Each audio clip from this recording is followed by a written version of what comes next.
What does it take to become a legend? Not just a star, not just a recognizable face, but someone who breaks boundaries, challenges stereotypes, and inspires generations without even trying to fit into a mold. Michelle Yeoh is that kind of legend.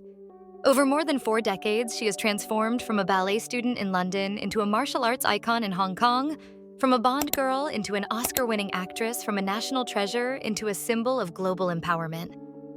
She's been called many things: the Queen of Action, a red carpet fashion icon, a cultural ambassador. But above all, she represents a rare kind of grace, one that walks hand in hand with courage and authenticity. When Michelle Yeoh became the first Asian woman to win the Academy Award for Best Actress, she wasn't just collecting a trophy.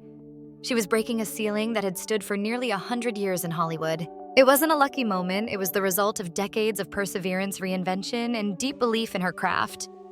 Yet despite the accolades, Michelle never chased fame. She wasn't trying to be famous.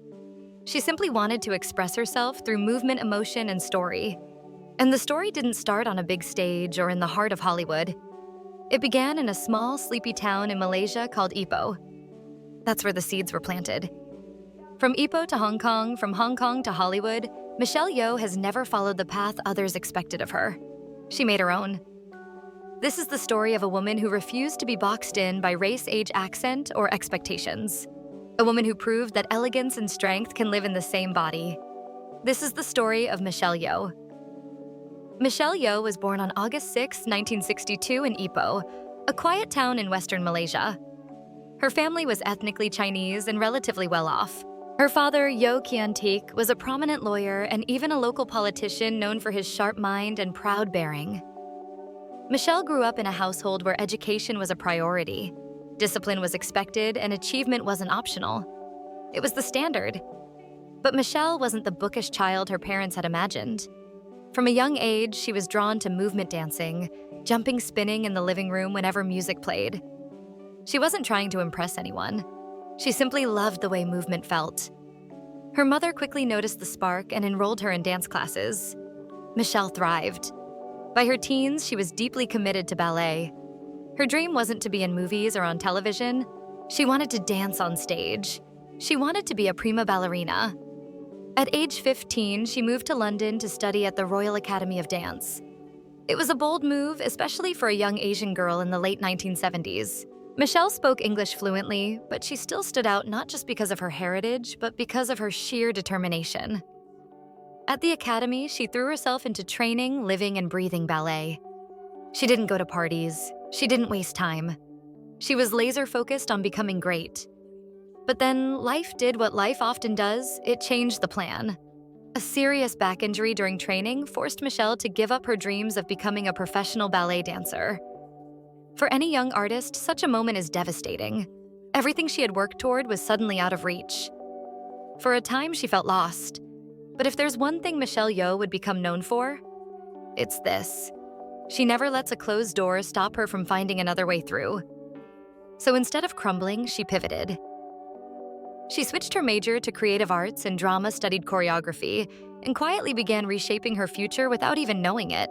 Looking back, she once said that ballet taught her everything: discipline, grace, strength, and how to tell a story without words. She would carry all of that into the next chapter of her life. Michelle never dreamed of becoming a beauty queen. Pageants were never part of her plan. But life again had its own ideas. In 1983, while visiting home in Malaysia during a school break, her mother secretly entered her into the Miss Malaysia beauty pageant. Michelle was only 20. She was shy, bookish, still heartbroken over ballet, but also gracious, composed, and strikingly beautiful. Despite her initial reluctance, Michelle went along with it. And to her own surprise, she won. Overnight, she became Miss Malaysia 1983, and that title opened doors she never knew existed. She went on to represent her country in several international competitions, including Miss World, and appeared in charity events, fashion shoots, and press interviews. But fame never changed her. Michelle wasn't chasing spotlights.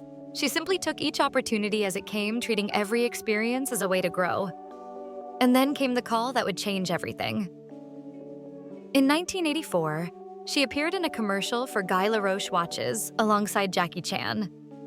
It wasn't a major gig, just a stylish, playful ad filmed in Hong Kong, but it caught the attention of D&B Films, one of the top production houses at the time. The producers saw something in Michelle Poy's present screen charisma. They offered her a contract. No acting experience, no formal training, just raw potential. Michelle hesitated. She hadn't planned on becoming an actress, but something inside her, maybe the same part of her that once dreamed of ballet, whispered, why not? So she said yes. Within months, she was cast in her first film, The Owl vs. Bombo, 1984, a comedy action flick that barely scratched the surface of her talent. But it didn't matter. What mattered was that Michelle had found a new stage. And this time it wasn't about pirouettes or pointies. It was about fight scenes, close-ups, and storytelling through strength. Michelle Yeoh had entered the world of Hong Kong cinema, and nothing would ever be the same again. In the mid-1980s, Hong Kong action cinema was exploding. It was fast, stylish, dangerous, and mostly dominated by men. Names like Jackie Chan's Sammo Hung and Jet Li were on every poster. Women, if present at all, were usually love interests or background decoration. But then came Michelle Yeoh, and she refused to stay in the background. Despite having no martial arts background, Michelle was determined to do her own stunts. She trained relentlessly, learning from top stunt coordinators, choreographers, and even her co-stars. She didn't just learn the moves, she made them look real. And most importantly, she did it herself. In 1985, she starred in Yes, Madam alongside American martial artist Cynthia Rothrock. It was a revelation. Two women as the leads in a brutal, fast-paced action film. Audiences were stunned. Michelle's performance was fierce, agile, and unflinchingly brave. She smashed through glass, fought armed men, and flipped through the air with razor precision. From that point on, she wasn't just a pretty face. She was the real deal. Hong Kong directors quickly realized her potential. Over the next few years, Michelle starred in a string of action films: Royal Warriors, 1986, Magnificent Warriors, 1987, Easy Money, 1987, and Police Story 3, Super Cop, 1992, where she reunited with Jackie Chan and nearly stole the whole movie. In one of the most iconic stunts of her career, Michelle rides a motorcycle off a ramp and lands on a moving train. She performed it herself. No wires, no tricks, just guts. But Michelle didn't want to be defined by her toughness alone. In every role, she brought emotional depth to her characters. She wasn't just kicking and punching, she was showing resolve, heartbreak, honor, and grace. She redefined what a female action hero could be. Fans adored her. Critics respected her. And producers knew they had something rare: a woman who could fight like a warrior and act like a star. By the early 90s, Michelle Yeoh had earned a new nickname in the Hong Kong film world, the Kung Fu Queen. But just as her star was soaring, she made another surprising choice. She walked away. In the mid-1990s, Michelle Yeoh briefly stepped away from acting. After marrying Hong Kong magnate Dixon Poon, she announced her retirement. It was a personal decision, a moment where she imagined a quieter life. But something didn't feel right. Acting had become more than a job. It was her voice, her movement, her self-expression. Within a few years, Michelle returned to the screen stronger than ever. And then came Crouching Tiger, Hidden Dragon. Directed by Ang Lee, the 2000 film was a cinematic masterpiece that blended martial arts, Chinese mythology, and sweeping romance. Michelle was cast as Yu Shulian, a stoic and noble warrior carrying the weight of unspoken love and buried honor. It was a role that demanded physical power and emotional depth, and Michelle delivered both in full. From the opening scenes, critics and audiences were captivated. Michelle's elegance and intensity gave the film its soul. Her swordplay was graceful yet deadly. Her gaze spoke volumes without saying a word. The chemistry between her and Chow Yun-fat was restrained, poetic, heartbreaking. Crouching Tiger wasn't just a box office hit, it became a global phenomenon. It grossed over $200 million worldwide and earned 10 Academy Award nominations, winning 4. For the first time, Western audiences saw a Chinese-language martial arts film as high art, and Michelle Yeoh as its beating heart. Her performance earned international acclaim. Suddenly, she was no longer just a Hong Kong action star. She was an artist. Hollywood took notice. So did directors, designers, and dreamers across the world. But Michelle didn't rush into every role that came her way. She was careful, deliberate, often turning down offers that felt shallow or stereotypical. She didn't want to play the dragon lady, the mystical Asian, or the kung fu sidekick. She wanted roles that honored her culture without reducing her identity. With Crouching Tiger, Michelle proved that an Asian actress could lead a global blockbuster without speaking a word of English. That dignity, that restraint, that fierce intelligence, it was unforgettable. And with that, Michelle Yeoh wasn't just representing Asia anymore. She was representing possibility. After the global success of Crouching Tiger, Hidden Dragon, Michelle Yeoh stood at the crossroads of her career. Offers came pouring in from Hollywood, from Europe, from Asia. But instead of chasing the next blockbuster, Michelle did something unexpected. She stepped back. In the early 2000s, Michelle entered what many called her quiet period. She acted less frequently, choosing her roles with care. Some thought she had disappeared. But in truth, Michelle was entering a different chapter, one that was more introspective, personal, and in many ways just as important as her public triumphs. During this time, she moved to Europe, settling in Switzerland with her partner, Jean Todt, the former head of Ferrari's Formula One team. Their love story was quiet but enduring. Away from the cameras, Michelle embraced a slower life, traveling, supporting Jean in his motorsports work, and reevaluating what kind of stories she wanted to tell. She wasn't running from the spotlight. She was redefining her relationship with it. She appeared in a few films, including Memoirs of a Geisha 2005, where she played a poised and empathetic mentor. She also voiced roles in animated features and worked behind the scenes on environmental and humanitarian causes. Her elegance, discipline, and sense of purpose never left her. If anything, they deepened. But Hollywood is a place where silence can be mistaken for absence. And in a youth-obsessed industry, aging can feel like exile. Michelle felt this tension, but she didn't bend to it. Instead, she aged with intention. She chose wisdom over rush, legacy over visibility.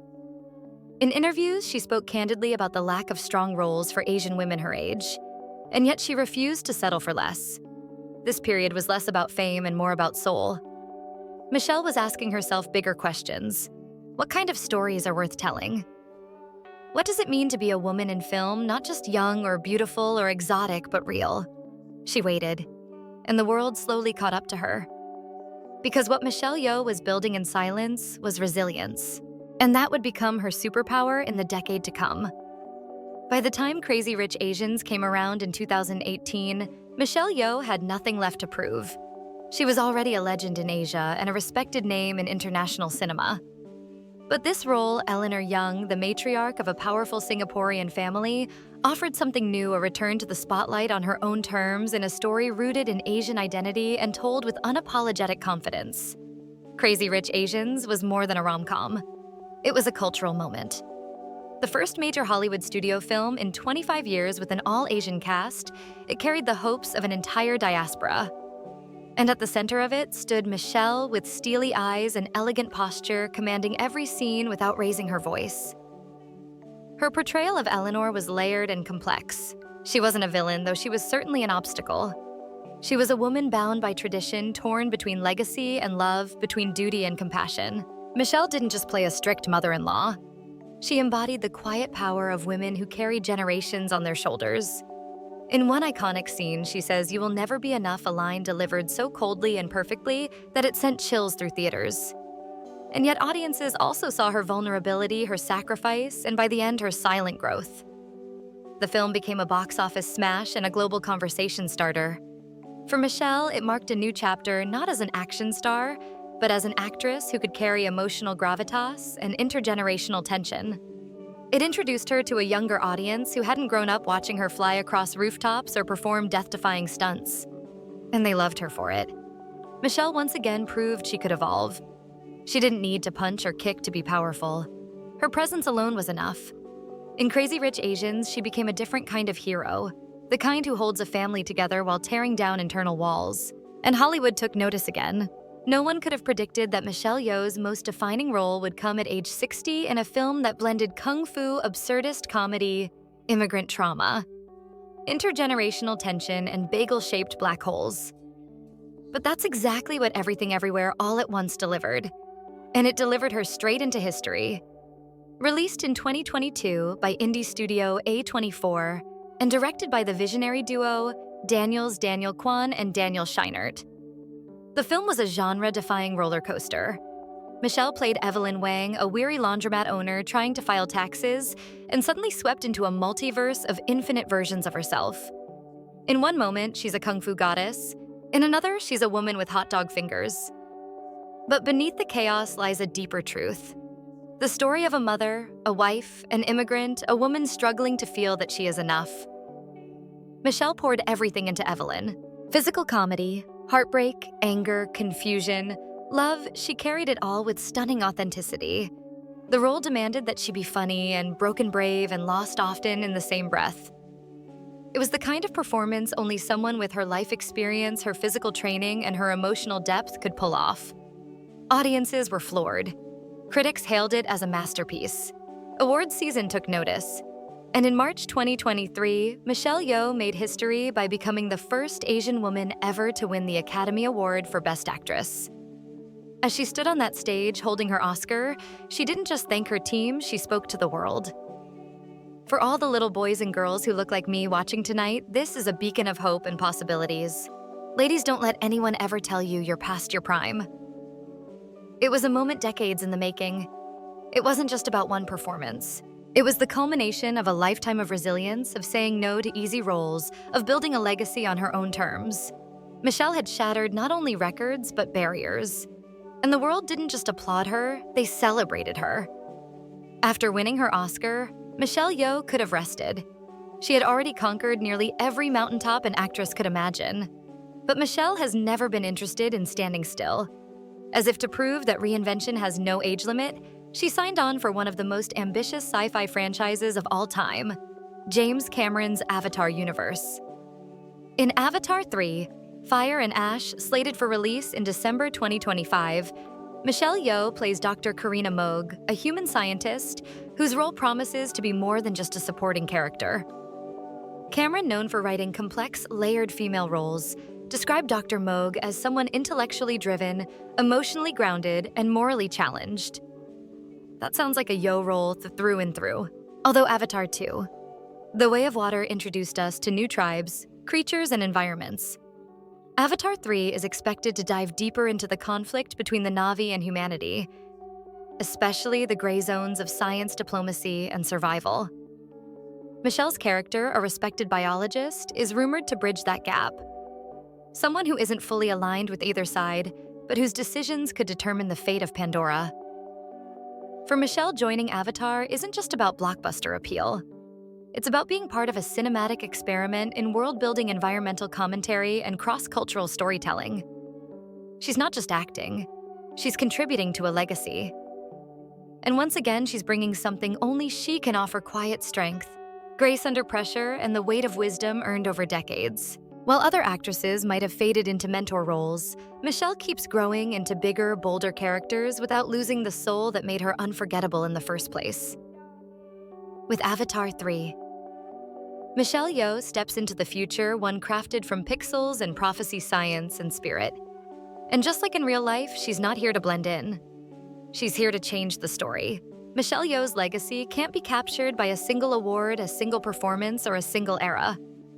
It lives in the collective memory of millions, those who first saw her leap across rooftops in a Hong Kong action film, those who cried watching Evelyn Wang break down in a laundromat, and those who saw a piece of themselves in her Oscar speech. She represents more than success. She represents change. Michelle has always refused to fit into a box, whether as an action star, a beauty queen, or a dramatic lead. She broke stereotypes without needing to announce it. She made space for others simply by taking up her own. To aspiring artists, she is proof that your story doesn't expire at 30. That beauty has nothing to do with silence. That power can be graceful, and grace can be powerful. To Asian women around the world, she is both mirror and window, reflecting their experiences while showing the world who they truly are. But Michelle's greatest strength may be this: she never lets the world define her. She reinvents herself on her terms, listens more than she talks, and chooses meaning over momentum. Her choices echo louder than any press release. In a business that favors the loudest voice, the youngest face, and the safest story, Michelle Yeoh stands out because she's never chased any of those things. She has chased truth. And in doing so, she became unforgettable. When we speak of Michelle Yeoh, we don't just talk about a career. We talk about courage, grace, resilience, and the quiet, unwavering belief that no matter who you are or where you begin, you can be everything everywhere all at once. That's not just a movie title. That's her life.